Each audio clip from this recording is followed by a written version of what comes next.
وی یو ښځه وه د هغې زوی چې ترک شوي و غیب شوي پته یې نه لګېد او یو زوی نو دا ښځې غریبه ورپسې ګرځېده او منډې ترړې والې چې یا الله زما دا بچي چا وتښته و چا یې غوا که څه شو بچي سره زړه دردېږي او هغه زمانه کې به خلکو ماشومان تښتول نو بیا به یې خرڅول غلامان به یې ته جوړ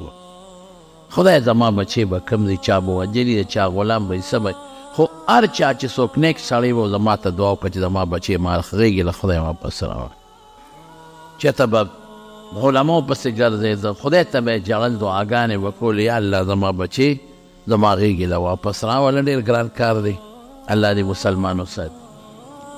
نو یو ځل دا کور کې ناسته وه روټۍ ته او یو ملنګ یو فقیر په دروازه آواز وکړه خیر راوړی د خدای په نوم الله مو بخا دې فورا یو دوه روټۍ یا روټۍ هر څومره چې و ترکاري ښه د عزت په شکل واخیسته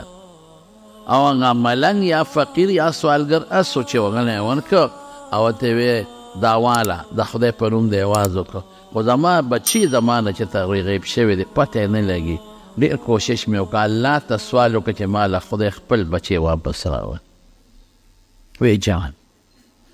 هغه وی ښه فقیر لان چې فقیر لان دا کور ته راله څه موده پس یې خدای غزوی پیدا کړ زوی راغی ورې دعا هم خدای پاک قبلی او چې کومه دعا کې اخلاصي هغه بیا الله خامخا قبلی خو د دعا د قبلېدو ګورې شکلونه دي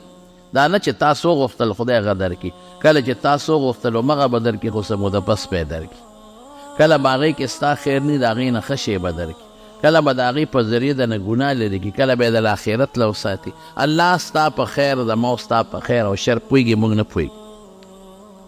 او بل غایب مسلمان چې چاله دعا کوي غایبانه رسول الله مبارک فرمایي دا دعا هم خدای پاک قبله زوی راغی مور ورته ډېر زیاته خوشحاله وی بچې ستا کم ځای وي خیر زوی ورته خپل ټولې قصې وکړې با مورې دا ځای ته لاړم دا مې وکړل دا تکلیف دا سخته دا راته د خپل سفره قصې یې ورته وې وی مور یو ځل یو ځنګل کې یو ناشنا قصه درته وکړم یو ځنګل کې مسپېق شو را باندې لاړمه وی هغه ځنګل کې زه ولاړم چې یو زمری را باندې راخطا شو وی چې زمری څنګه راخطا شو مې چې خدای دې بلا سره به څه کوم وی زه په ځمکه سم لاستم چې که دا زمری نیغ تیر شو چېرته او زه ترې بچ شم او دې داسې غړمبېږي وی چې ما ته رانږدې شو د زمري بس زما د دې خېټې د پاسه راټوپ کو نو یو سړی ورته مخې ته شو زمری یې د دې مرۍ نه کلک ونیو په هوا کې ونیو او دا زمری یې داسې د مرۍ نه ونیو دیکې یې ورکړه چې اخوا یې شغال کو زمري شت والې او برلار یې وکړه وتښتېد او دې سړي اواز وکړه چې لقمتن بلقمتن د نوړی بدل په نوړی دا آواز یې وکړه مورې بس مړو ما چیر پار کړی به خو څوک سړی و غیب شو بیا ما بیا هم نه لیده بس زمري یې ونیوه د مرۍ نه او په ټوپ کې ونیوه په راټوپ کې او خو یې شغال که او دا آواز یې وکړه چې لقمتن بلقمتن د نوړی بدل په نوړی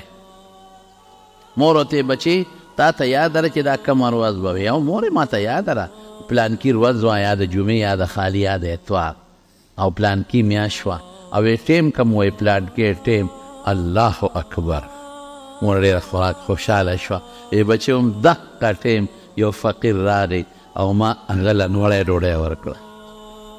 دقه ټیم چې دا کوم ټیم ته یاد دی دې ټیم کې هغه آواز وکړه د خدای په نوم نو ما یې نوړی راواخېسته روټۍ مې راواخېسته او فقیر له مې ورکړه او فقیر هلته د تغیبي سړی آواز وکړه چې لقمتن بلقمتن ستا مور هلته نوړی د خدای په نوم ورکړه د الله په نوم یې نوړی ورکړه نو نن الله پاک د هغې بدل خلاص که تم نن د شر مخ نوړی وې نو خدای د شر مخ د نوړی نه وساتلې د هغې لقمې نوړی بدل خدای په لقمه کې بدل کړ صدقه ناشنا شوې چې رسول الله مبارک فرمایي ترد البلا مصیبت ختمی او موږ بیا هم ورته رستو رستو کېږو صدقو ته چې کله هم تکلیف راغی زموږ مولوي صاحب خدای پاک دې په قبر انوار نازل کې مولانا شهزاده صاحب رحمت الله علیه هغه چې به موږ ناجوړه شو لږ به وکړه ډېرو خو موږ ته به وی بچي یو دم کوئ او یو ډاکټر نه علاج هم کوئ او صدقه لږه ورکوئ صدقه ډېر بهترین شی دی وینه دې توی کړه او چرګ دی حلال که ګډ دی حلال که وستې کېږي غوایي دی حلال که وینه یې توی کړه غوښه دې په غریبانانو مسکینانو خپلو خپلوانو پار چا تقسیم کړه دې کې د مالدار او د غریب خبره هم نشته بیا د الله په نوم دا کار به وکړو ته ګوره چې الله ټک پک بدل خلاصوي که نه خلاصوي موږ صدقې ته نه شي موږ د بچو د حفاظت دپاره څه نه کوو څونه پیسې لګوو کورونه جوړو په دیوالونو باندې هغه اوسپنې لګو چې څوک تاوان ونه رسوي جامې جوړې واسکټ سویټر د اوړي ژمي څونه چې موږ وایو چې زموږ دا بچي محفوظ شي د مال د حفاظت دپاره موږ څه نه کوو څونه پیسې لګوو د خپل ځان د حفاظت دپاره موږ څومره پیسې لګوو ډېرې زیاتې لګوو او د ټولو نه بهترین د حفاظت شي صدقه دغه موږ نه کوو هلته لګو پیسې بچی محفوظ شي مال محفوظ کور محفوظ زه محفوظ شم پروا نشته صدقه رسول الله مبارک وي هغه موږ نه کوو پیسې دي زه به یو مثال درکړم یو هلک ناجوړه شي او د هغه دستونه یې ډاکټر له لاړ شي ډاکټر له نور پیچېدل دارو ورکړي د دستونو او ظاهر کې به ته وایې خو خو یې نور هم تباه که غر کې که دستونه خو چې کوي وجود کمزوري کېږي لاس پې کار نه کوي بیا خپې رپې ګرځېدی هم نه شي دی څه وکړل تا ته ظاهر کې دا دارو خطرناک ښکارېږي وجود یې راله تباه که بچي نه یې غوښې ودوړولې بچی یې کمزورې که لیکن په حقیقت کې هغه جاړ او دارو د بچي د فایدې دپاره هغه دستونه چې هغه فاسده ماده تې وځي که او دستونه ختم شي بیا دا د وجود ته ګوره دا به ترقي وکړي دا به بیا معده مزېداره شي کولوې مزېدار شي نو الله دې خشته سړی جوړ کړي دقسې صدقه ده ظاهر کې خو سړی پیسې لاړې خو قرآن وایي یربي الصدقات اخرت کې هم غټوي د یوې کجورې نه د غار عمره جوړوي او دنیا کې هم خدای د هغې بدل په زیاته ورکوي او د سود او د حرام مال مثال څه دی لکه د یو سړي لاس پړسېدلي دننه پکې نو دی او پیپ دی ظاهر کې خو غټ ښکاري سرب ښکاري خو لاس خو غټ دی سرب دی لیکن په دننه ګند دی مثال دقسې زما وروڼو صدقه دا بهترین څیز دی د مصیبت د رد دپاره الله ورسره مصیبت ختموي او دنیا کې خدای پاک بدل ورکوي سهل تستري رحمت الله علیه سهل ابن عبدالله تستري ډېر لوی بزرګ ولی الله د زمانې و حضرت امام ابو داود رحمت الله علیه ناست دی وله راغی ورله راغی کېناسته وي حضرت زه یو مقصد له راغلی یم ما دا مقصد به پوره کړې وی که د ما په وس کې وی ستا په وس کې دی وی که د ما په وس کې و د شریعت خلاف نه وی د شریعت خلاف هم نه دی او ستا په وس کې هم دی ما سره واده وکړه چې پوره کې وی امام ابو داود رحمت الله علیه امام ابو داود سجستانی د هغه کتاب په د دور حدیث کې پړاویږي ٹھیک شو چې د ما په وس کې و د قرآن و سنت خلاف نه د شریعت وعده در سره پوره کوم وایه چا ورته وي و دو نه پېژن چا ورته وي صاحب دا دې وپېژن وی نه وی دا سهل ابن عبدالله تستري دی لوی بزرګ د خدای ویل هغه دی زر ورته پاسېد ما صاحب نه پېژندلې وی نه نه ما پېژنګل وروستو ده خو زه ډېر لوی مزل مې وکړو یو مقصد لا به راله پوره کې وی تا ته خو به وي چې شریعت موافقي او د ما په وس کې پوره کوم وی د شریعت موافق هم دی ستا په وس کې هم دی وی وایه وی دا ژبه دې راوباسه دا د ښکلومه دې له راغلی یم چې ستا ژبه ښکل کړم وی د ما په ژبه څه کې وی په دې ژبه ته د پیغمبر مبارک حدیث خیر کومه ژبه چې د پیغمبر مبارک حدیث کوي دې له راغلی یم چې نن دا ژبه د ښکل کړم ګورو چې د پیغمبر قدر پړه کې دی او د پیغمبر د حدیثو قدر پړه کې دی نو کومه ژبه چې لاړې ته بیګي لاړې نن یو ډېر لوی بزرګ را دی هغه ژبه ښکلی او زموږ محمد ابن حسن شیبانی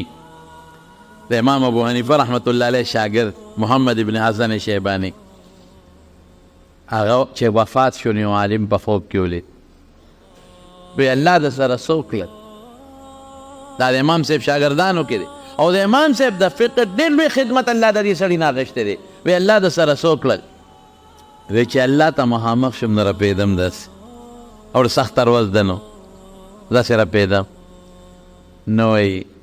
چې مخامخ شم ما ته الله وی محمد ابن حسن چې ونه رپېږي مه یېرېږه ما دنیا کې ستا سینه د خپل کتاب او د خپل مبارک پیغمبر د کتاب د علم نه ډکه کړې وه او کومه سینه چې د خپل کتاب او د خپل پیغمبر د کتاب د علم نه ډکه کمغه سینه د جهنم د اور نه ډکو اوهو دا هغه سینې څونه قدر دی خدای سره کومه سینه کې چې قرآن پروت دی څونه قدر حافظ اوهو سینه کې قرآن پروت دی لیکن موږ نن ګیا ورته نه چې نن موږ سبق ورته ګورو عالم په سینه کې قرآن او سنت پروت دی موږ پروا نه ساتو موږ عام یو دا عالم ته موږ د یو عام یو د یو نوکر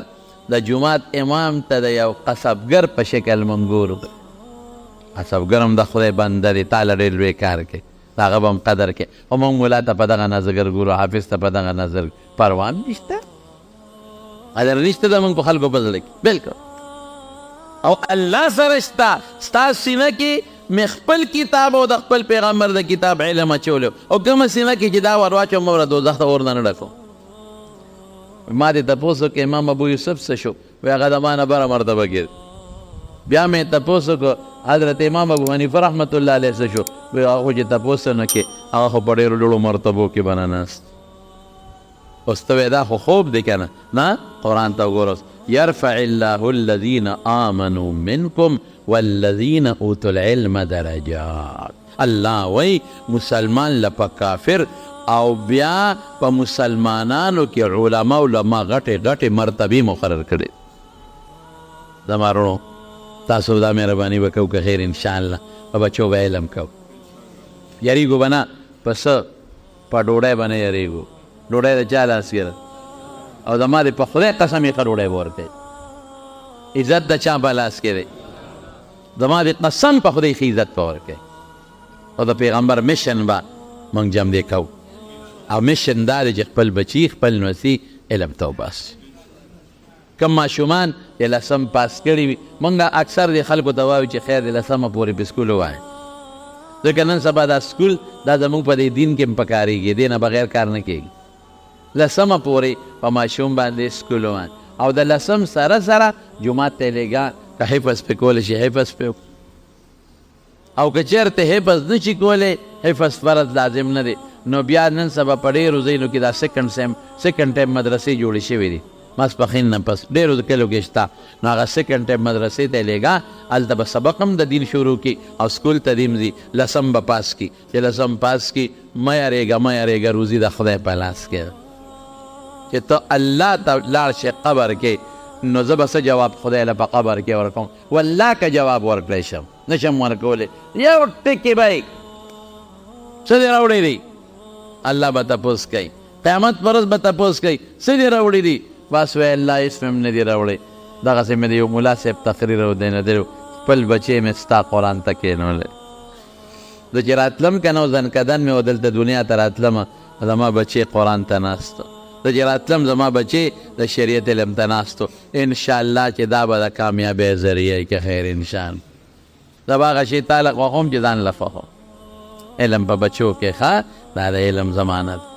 او د عالمانو قدر وکړي د عالمانو عزت وکړي نو دې زمانه کې الحمدلله ډېرې مدرسې دي او الحمدلله روانې دي داخلې شروع دي او خپل بچي داخل کې په مدرسو کې چې چاته نږدې مدرسې انشاءالله العزیز زموږ دارالعلوم نعمانیه او منظور کې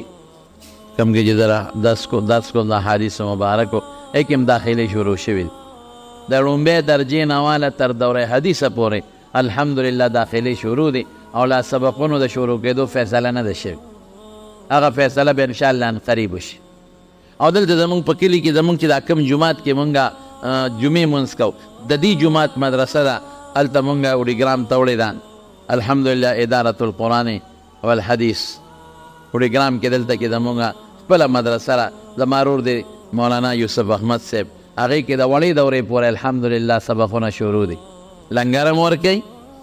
مفت روټۍ الحمدلله مفت پکې مفت بجلی کمرې هم پکې شته ښایسته جومات هم پکې شته او قابلان استادان دي پکې الحمدلله د لومبۍ درجې نه ونه تر د وړې دورې پورې دا ما ورور دی الحمدلله د وړې دورې کتابونه ډېر ښه پړاوی الحمدلله خدای پاک وله د وړې دورې د هدایو او د مشکات ښه علم ورکړی دی نو هلته کې هم داخله کولی شي او که داسې نورې مدرسې تاسو ته نږدې وي په نورو مدرسو کې خپل بچي داخل کړئ خو انشاءالله العزیز په بچو به که خیر علم کوو ښه چې الله خوشحاله شي د الله کائنات به خوشحاله شي فرشتې او د ژوند اسپتل نن سبا خو بل شان مرګونه دي نور کله خو به اتیاو ته وسلو ته خلک رسېدل، اوس خو چې اعلان دي سار راپاسې پلان کې مړ شو. هلکه خو پرون ټیک ټاک و، پرون ټیک و بس دنې لاړ ښه. د ګورې د ژوند هېڅ پته نه لګي، مرګونه ډېر تېز شوي دي، لږ نه ډېر تېز شوي دي. نو دا د خبره مې کوله د مارونو، نو انشاءالله العزیز په دې به که خیري عمل به کوو ښه. او زمونږ خلک بس په دې څه یېرېږي چې په بچي علم وکړمه نو دی به څه خوري او زه به څه خورم. ته به هغه خورې چې مرغانو له خدای ورکوي، تا به خدای هغسې درکوي لکه په دې دریاب کې چې کبانو له خدای پاک ورکوي.